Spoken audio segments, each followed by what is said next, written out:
মাননীয় মুখ্যমন্ত্ৰী ডক্টৰ হিমন্ত বিশ্ব শৰ্মাই এইবাৰ মোক গোলাঘাট জিলা আৰু বিশ্বনাথ জিলাৰ অভিভাৱক মন্ত্ৰী হিচাপে দায়িত্ব দিয়াৰ পাছত আজি মই গোলাঘাটত আহি উপস্থিত হৈ জিলা আয়ুক্তৰ কাৰ্যালয়ত মূলতঃ জিলাখনৰ যিটো বানপানীৰ ক্ষেত্ৰত প্ৰস্তুতি ফ্লাড প্ৰিপেয়াৰ্ডনেছ এই সম্পৰ্কে এখন পৰ্যালোচনামূলক বৈঠক অনুষ্ঠিত কৰোঁ। জিলাখনত ব্ৰহ্মপুত্ৰ মূল নদীৰ উপৰিও কাকডোঙা বা গেলাবিল, আমাৰ দৈগুং, ধনচিৰি এই উপনৈসমূহ আছে আৰু ব্ৰহ্মপুত্ৰ নদীত আমাৰ 64 কিলোমিটাৰ মথাউৰি আছে।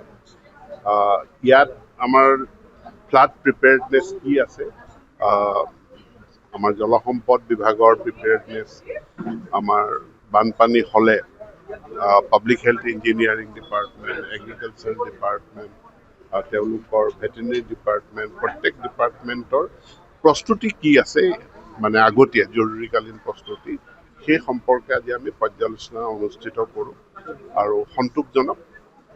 তাৰোপৰি কিন্তু ভিজিলেন্সটো খুবেই গুৰুত্বপূৰ্ণ, কাৰণ অসমক বানপানী মুক্ত কৰিব বিচাৰিছোঁ, যিখন অসমত এটা সময়ত 20 ঠাইত, 30 ঠাইত, 40 ঠাইত মথাউৰি ছিগিছিল। যোৱাবাৰ আমি খুব এটাও আমাৰ মথাউৰি ছিগা নাই, তাৰ আগৰ বছৰ অকল 3 ঠাইত মথাউৰি ছিগিছিল।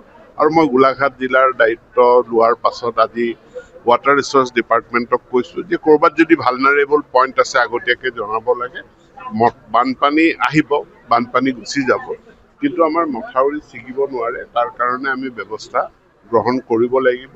বানপানী হ'লে, দুৰ্যোগ হ'লে আমি প্ৰস্তুত থাকিব লাগিব সাহায্য দিয়াৰ ক্ষেত্ৰত বা উদ্ধাৰ অভিযানৰ ক্ষেত্ৰত।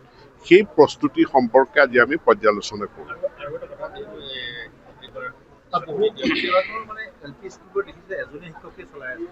সেইকাৰণেই মাননীয় মুখ্যমন্ত্ৰীয়ে ইতিমধ্যে আমিতো ঘোষণা কৰিছে যে এইবাৰ লক্ষ্য 2 লাখ নিযুক্তি, যোৱাবাৰ 1,65,000 নিযুক্তি দিবলৈ আমি সক্ষম হ'লোঁ।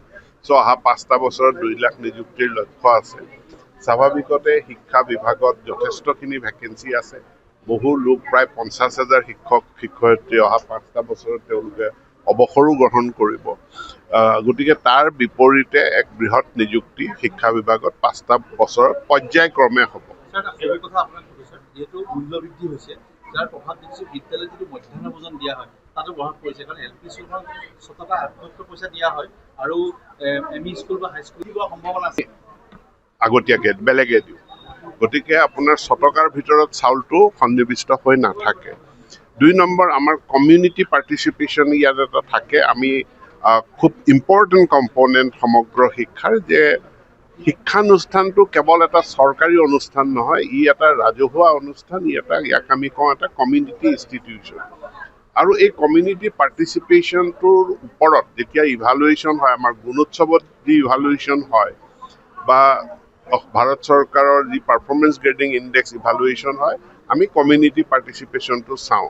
গতিকে চৰকাৰৰ ফালৰ পৰা এটা খৰচ আগবঢ়োৱাইছে, চাউলখিনি আমি দিছোঁ, আৰু তাৰ লগত কুক কাম হেল্পাৰ তেওঁলোকৰ আমি মাননি এটা দিছোঁ।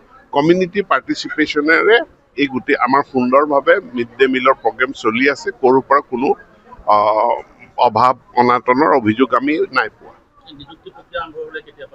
সোনকালে, যিমান পাৰোঁ সোনকালে কৰিম। সেইটো 4th গ্ৰেড বা যিসকল কৰ্মচাৰী আমাৰ শিক্ষা বিভাগত, তেওঁলোকৰ প্ৰমোচনৰ কোনো ব্যৱস্থা পূৰ্বে নাছিল। এতিয়া ছাৰ্ভিচ ৰুলখন সংশোধন কৰা হৈছে যে প্ৰমোচনৰ ব্যৱস্থা এটা তেওঁলোকৰ ক্ষেত্ৰতো প্ৰযোজ্য হ'ব। যিকোনো খবৰৰ বাবে যোগাযোগ কৰক আমাৰ এই নম্বৰত 9181 307 2221।